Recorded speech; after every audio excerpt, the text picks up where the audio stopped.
все одновременно действует под его контролем. Каждое живое существо, хотя он не знает об этом, он думает, что он независим, но все живые существа вместе взятые одновременно находятся под его контролем. Одновременно. То есть все действует вкупе. Наше представление, у меня просто есть какие-то свои желания, свои планы, и я не знаю о других планах.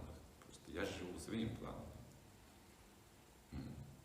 И мне нужно как бы еще понять, как вот жить в этом мире со своими планами, потому что у всех тоже, оказывается, другие планы какие-то свои личные.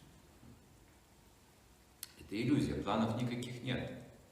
Это внушает аханкара. Наши чувства индивидуальные и аханкара. Это отделенное существование. Какая там тайна, Боже мой, скажите? Какая может быть тайна в материальном существовании, жизни человека? Еда, сон, совокупление, оборона. Вся тайна. Но кажется, что моя жизнь особенная.